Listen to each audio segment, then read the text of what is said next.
పేదవాడి పక్షాన నిలబడతాం, ప్రజా గొంతుకై నినదిస్తాం.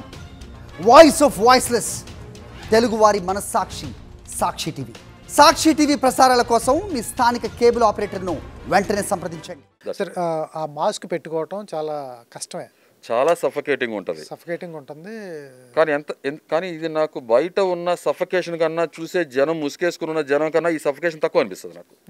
సారీ, అందరు ఇలా ఉన్నారు, నేను జనరలైజ్ చేసి చెప్పను, మెజారిటీ అలా ఉన్నారు కాబట్టి దాని గురించి. సరే, ఓకే. అయితే బిగ్ బాస్లో తీశారు కాబట్టి, రౌండ్ 2లో తీశారు కాబట్టి, అసలు హృదయమానవ్ కమ్ అలియాస్ హరీష్ ఎలా ఉంటాడో ఒకసారి సాక్షి ఆడియన్స్ కూడా చెప్తాం. ఒక్కసారి మాస్క్ తీసి. తప్పకుండా.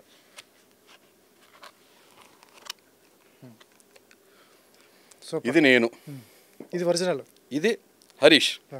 ఇందా వరకు మీరు మాస్క్ మ్యాన్ హృదయ అనుకోండి, హృదయ మానవ్ అనుకోండి, హృదయ మానవ్ అనుకోండి, లేదంటే తల్లిదండ్రులు పెట్టిన హరీష్ కానీ, లేకపోతే నా జీవితం నెక్స్ట్ లైఫ్ ఏదైతే ఉందో హరిత హరీష్, అలా శివపార్వతుల్లాగా లేకపోతే సీతారాముల్లాగా హరిత హరీష్గా పూర్తిగా ఎలా పిలిచిన నేనే. భార్య సగభాగం అంటారు, హరిత హరీష్ అని పేరు పెట్టారు, మొత్తం ఫేస్ ఆఫ్ ఆవిడే రాజమౌళి అంటున్నారు.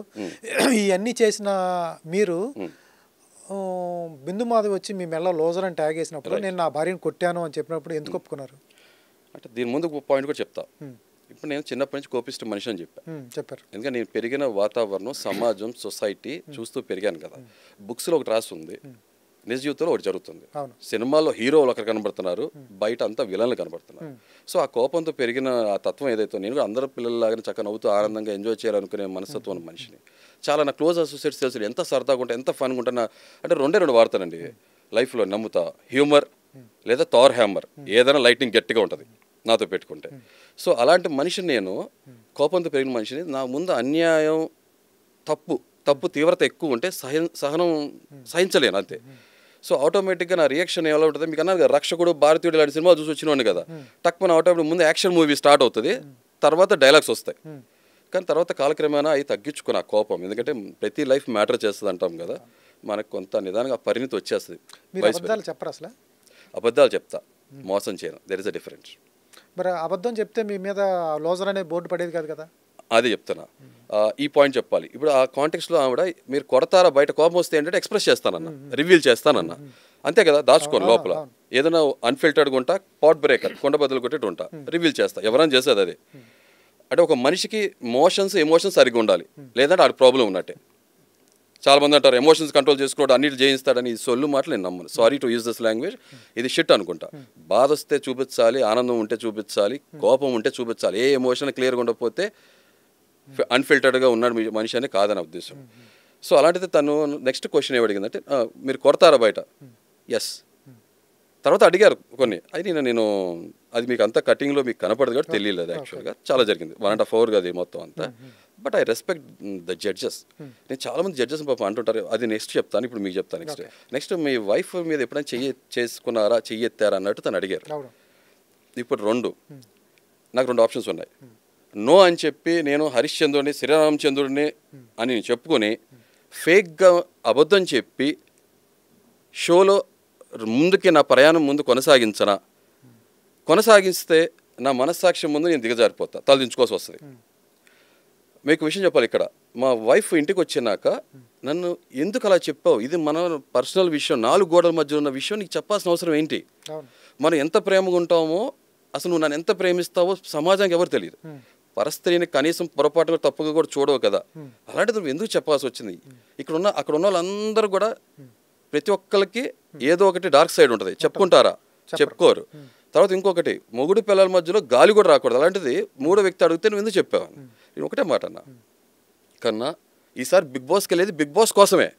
నేను చాలా నిజాయితీగా ఉంటా. జనం నా నిజాయితీని చూస్తారా, లేకపోతే ఒక ఆడ మీద చేయి చేసుకున్నాను ఆ పాయింట్ వరకు పైన ఉండిపోతారా అనేది వాళ్ళ విచక్షణ వదిలేస్తా. ఓకే.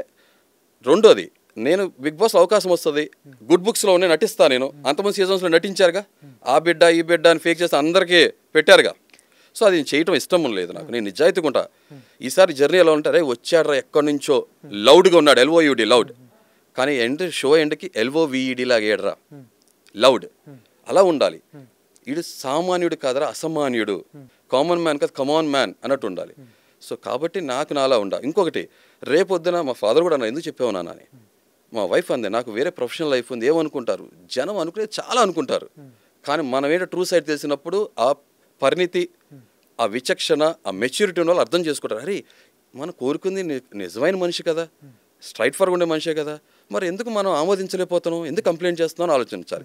ఇంకోటి అలా ఇంటర్నెట్ మొత్తం కూడా ఎలా పోర్ట్రే అయిందంటే వైఫ్ బీటర్, ఇదేనా గుళ్ళో గంట పొద్దున సాయంత్రం కొట్టడానికి, లేకపోతే స్కూల్లో గంట పైన కింద కొట్టడానికి పొద్దునే కాదు కదా. చదువుకున్న అమ్మాయి ఇష్టపడి వచ్చింది, నేను అలా కొడుతుంటే ఉంటుందా నాతో పాటు 20 సంవత్సరాలు? ఈ విచక్షణ లేదు వీళ్ళకి జనానికి. అదే చెప్పట్ల హాఫ్ నాలెడ్జ్ గా ఉంటారు. సారీ టు యూజ్ నిబ్బా అంటారు, ఈ మధ్యన వాడుతున్నాం కదా వీళ్ళు. ఈ నిబ్బా నిబ్బితో నేనేం చెప్పాలి, నాతో మాట్లాడితే అబ్బా అంటారు తర్వాత. ఇది నేను.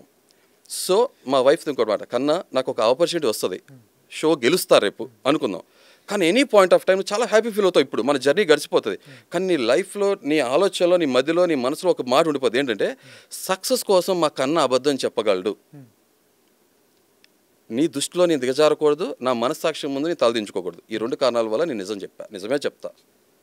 ఇది కాన్ఫిడెన్స్ ఓవర్ కాన్ఫిడెన్స్ అండి? ఇది నిజాయితీ అండి, నా క్యారెక్టర్ ఇది. కాన్ఫిడెన్స్ ఓవర్ కాన్ఫిడెన్స్ కాదు, దిస్ ఇస్ మీ, నా క్యారెక్టర్. మీరు ఏమనుకుంటారు చూసుకోండి, ఎందుకంటే confidence over confidence thin line ఉంటుంది, అది నాకు తెలుసు. అంతే, సింపుల్. కాదు గెలిచేస్తాను, అసమాన్యుడు, పెద్ద పెద్ద మాటలు మాడుతున్నాను అంటే మీరు ఇప్పటివరకు చూసారు కదా, నేను ఎక్కడి నుంచో నోవేర్ నుంచి వచ్చానండి, సమ్వేర్గా ఉన్నాను కదా. రేపొద్దున ఎవ్రీవేర్ ఉంటాను లేదని కాలం నిర్ణయిస్తుంది. ఓకే, సో నోవేర్ నుంచి సమ్వేర్కి వచ్చాను, ఎవ్రీవేర్కి వెళ్తాను, మీకు తెలుస్తుంది కదా. ఈ జర్నీలో ప్రతి మనిషి కూడా కాన్ఫిడెన్స్ ఉండాలి, థింక్ పాజిటివ్ అంటారు, నేను ఇది సాధించగలనని. ఇప్పుడు ట్రోఫీ గెలవటం, మనుషులు గెలవటం అనేది నా ప్రయాణం ఆటోమేటిక్ చెప్పేస్తుంది. నా పర్సనాలిటీ ఏంటో నాకు తెలుసు కదా, నన్ను క్లోజ్గా చూసిన వాళ్ళకి అర్థమవుతుంది కదా కొంచెంసేపు మాట్లాడితే. నేను నిజంగా కషాయంలో అంటుండే, ఆ పాయింట్ కూడా వచ్చింది మీకు, మీరు అడగపోయినా నేను చెప్పేస్తున్నా. కషాయంలో అంటాడు, ఎందుకనంటే నేను కూల్ డ్రింక్ తాగడానికి చాలా బాగుంటుంది టేస్టీగా, కానీ ఆ కూల్ డ్రింక్ ఆరోగ్యానికి మంచిది కాదు, హాని కలిగిస్తుంది. జనం అదే కోరుకుంటారు. కానీ నేను కషాయంలో ఉంటా, మింగుడు పట్టడం కష్టంగా ఉంటుంది, కానీ ఆరోగ్యానికి చాలా మంచివాడు. ఆవిడ ఒక మాట అన్నారు, మీరు కషాయం కాదు విషం అన్నారు. నేను అదే అన్నా, నేను చెడ్డోళ్ళకి విషం, మంచోడికి అమృతం. నేను విషమా ఔషధం అనేది కాలం నిర్ణయిస్తుంది, జనం నిర్ణయిస్తారు, అంతే సింపుల్. ఏం జడ్జ్ చేస్తూ అలా రూడ్గా మాట్లాడినట్టు అనిపించలేదా? అంటే దీనికి కూడా చెప్పాలి క్లియర్గా, నేను ఇన్ని సంవత్సరాలు ఒక అజ్ఞాతంలో ఉన్నాక ఈ కెమెరా ముందు ఫొటోస్ కూడా రాలేను మనిషిని. నేను ఆ స్టేజ్కి వచ్చేటప్పటికి నాకు నర్వస్గా లేనని నేను చెప్పను, నేను చాలా నర్వస్గా ఉన్నా. మీకు తెలుసో లేదో, ఆ రౌండ్లో నేను 30% ఇచ్చా. నేను 100% ఇచ్చుంటే అసలు వేరుగుండేది. నేను 30% అలా ఉందంటే అర్థం చేసుకోండి అవుట్పుట్. నేను చాలా నర్వస్గా ఉన్నా, బయట టెంపరేచర్, నేను హుడీ వేసుకుని వచ్చాను, మాస్క్ పెట్టుకుంటే చాలా కష్టం, నేను ఉడికిపోతున్నాను లోపల. బయట టెంపరేచర్కి లోపల టెంపరేచర్కి ఆల్మోస్ట్ 15-20 degrees తేడా ఉంది. నర్వస్నెస్ ఉంది, కానీ at the same time I have that nerve got to face anyone. ఎందుకంటే పులేదులు వచ్చినా కూడా భయపడను, ముక్కు మూసుకుంటే పోయి ప్రాణం. నిజాయితీ కూడా స్ట్రైట్ ఫార్వర్డ్ ఉండాలి. నేను మర్యాద ఇస్తా, గౌరవించి మాట్లాడతా అన్నగా. ఎవ్రీ లైఫ్ మ్యాటర్, ప్రతి జీవికి కూడా నేను కేర్ చేస్తా. నాకు మర్యాద ఇవ్వాలి, మీరు మర్యాద పుచ్చుకోండి, అంతే. మీరు అలా కాదని చెప్పి మీరు డిస్రెస్పెక్ట్ఫుల్గా మాట్లాడితే నా నుంచి మీరు రెస్పెక్ట్ ఎక్స్పెక్ట్ చేయొద్దు. చాలా సింపుల్. మీ గౌరవం మర్యాదలు మన చేతుల్లోనే ఉంటాయి, ఎవరి గౌరవం మర్యాదలు వాళ్ళ చేతిలో ఉంటాయి.